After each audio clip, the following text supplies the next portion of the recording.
Morning. I want to start by thanking everybody for having me. This is my first meeting with CICADA. I'm honored to be here, and I'm honored and humbled by the people who have preceded me. Thank you very much for all of your interventions. I must also probably apologize for the title that's on the program, CSR Producing Ontologies and Updating Disciplinary Social Categories, whatever that means. I'm not too sure, so I came up with a new hopefully better title. So the slides are in French, and I will be speaking in English. I hope it's not too confusing. So Hearts and Minds, Dialogue and CSR in the Mining Sector. So when we talk about interlegality, usually as Vivian already underlined and how my colleagues also discussed, we're usually discussing the imperative of recognizing or articulating a judicial legal order and articulating it in a way with other orders, normative orders like state law, international law, etc. But when we're talking about in the context of resource extraction or mining activity, as is my primary focus of research, we are faced with another kind of normative orders, which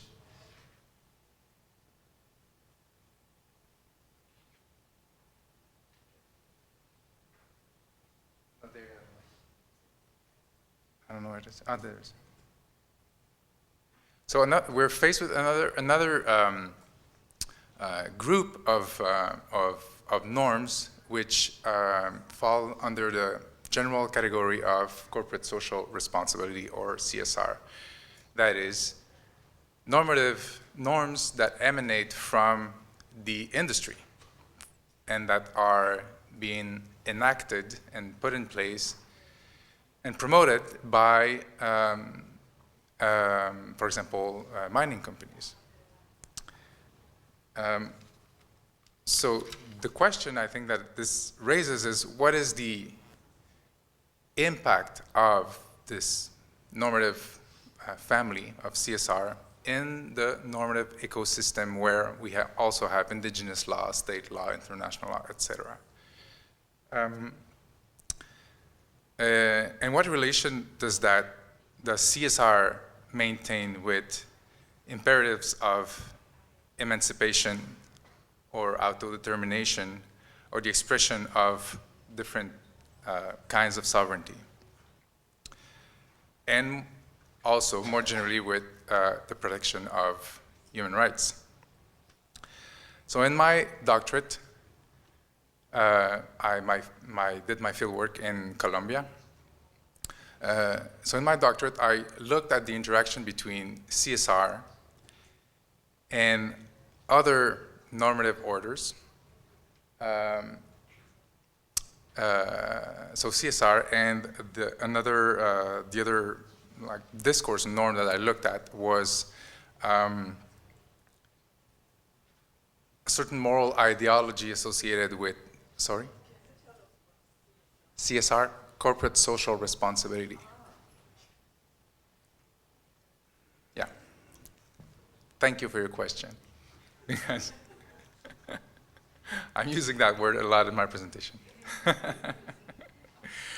So corporate social responsibility. Maybe I should give examples. It's actually a family of tools that usually companies put in place to manage their relationship with surrounding communities.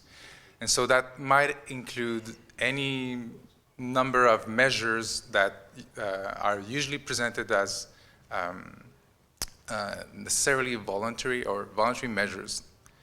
Building schools, and in the kind of places where I work, in Latin America usually, that involves some kind of social programming. So building schools, building soccer fields, organizing festivals, and so on and so forth.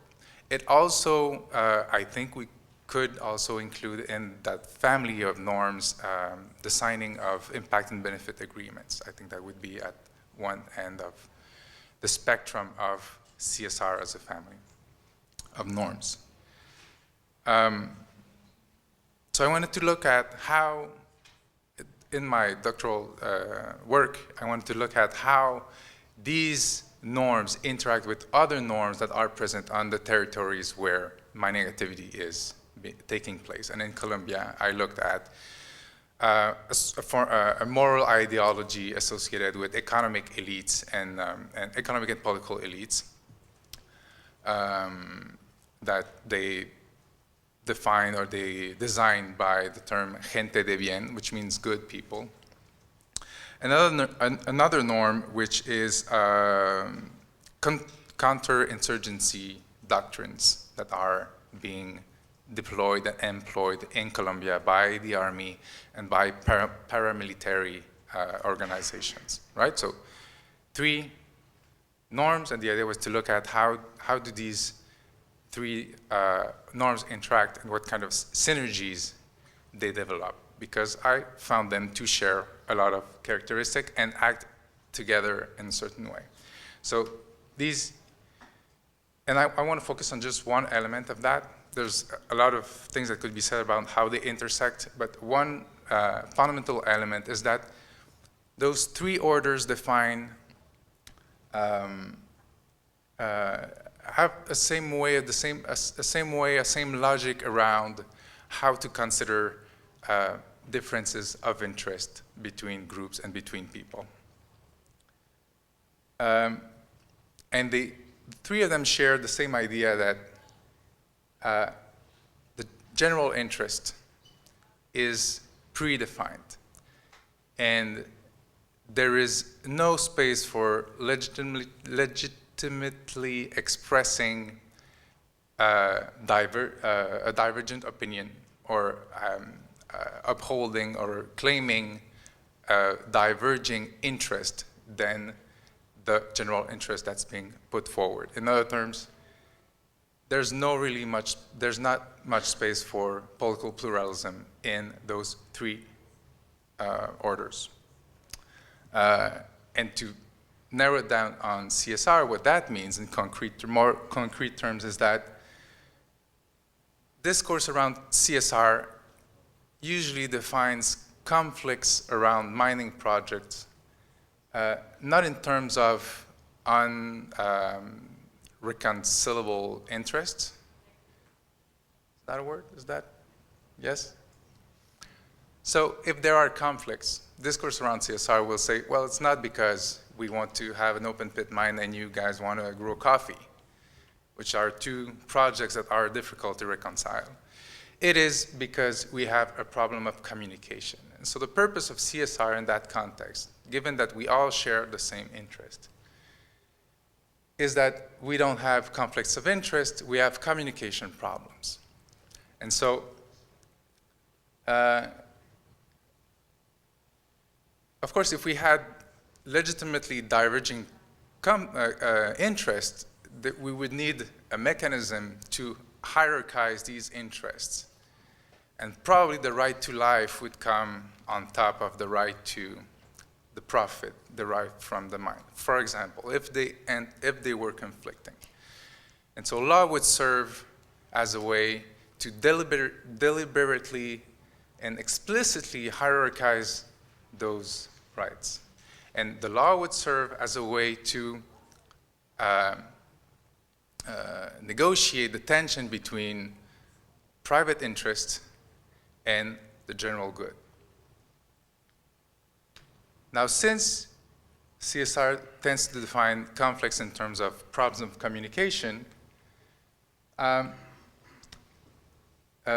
not talking about right holders anymore, but we're talking about the relationship between different stakeholders. And CSR will then put forward the notion of dialogue as the solution to the conflict.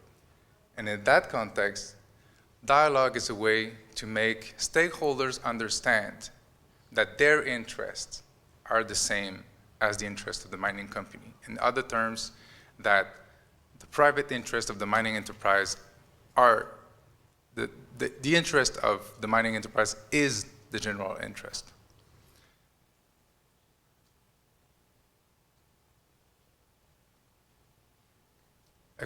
corollary of that, thank you.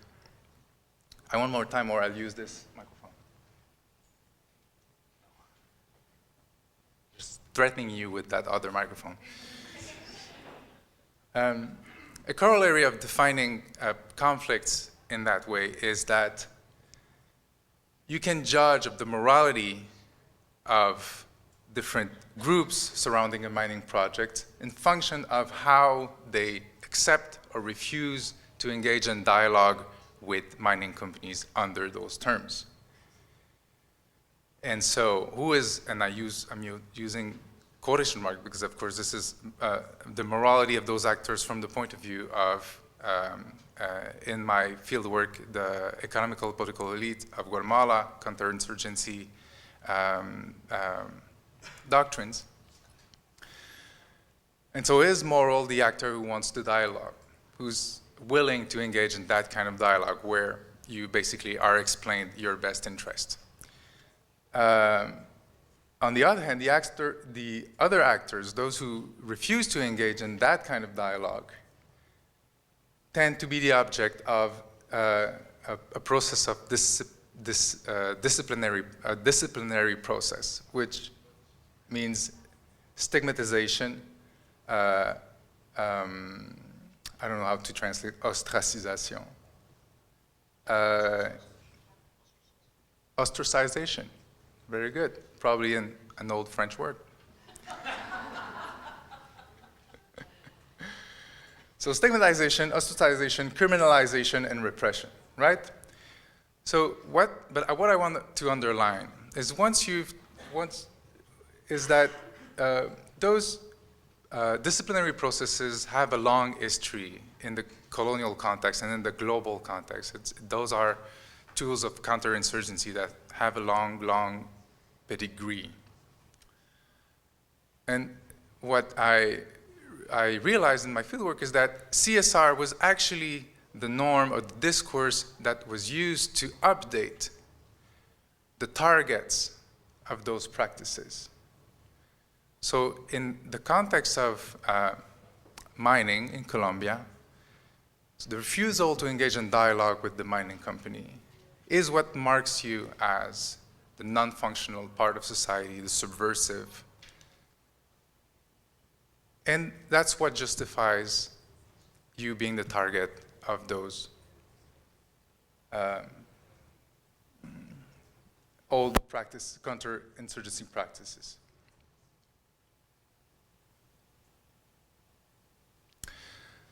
Just to give a few words about where do I want to take that work from here? Well, I would like to go back in the genealogy of those CSR discourses and CSR practices to where I think they, in good part, emanate, which is the Canadian context.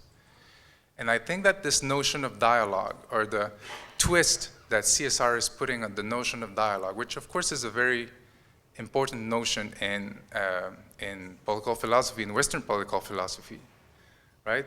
The twist that CSR in the mining context is giving to that notion, I think, is better understood and clarified by looking at these questions and these sites. So I want to be looking at how the Canadian constitutional jurisprudence developed in relationship with Indigenous reivindication, and how dialogue, what the kind of role that dialogue plays in that context, but also how this is then translated in actual dialogue processes between extractive companies and Indigenous communities. And those are some of the questions that I think these ideas provoke, at least that's what the kind of questions that they provoke for me. So what are the parameters in the definition of participation that this notion of dialogue underscores? What possibilities dialogue does, what are the possibilities of endogenous development that are left by this notion of dialogue and these practices of CSR?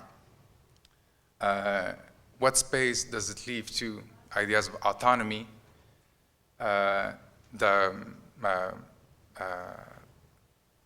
upholding and developing one's own culture, self-determination, and the protection of rights. That's that. Thank you.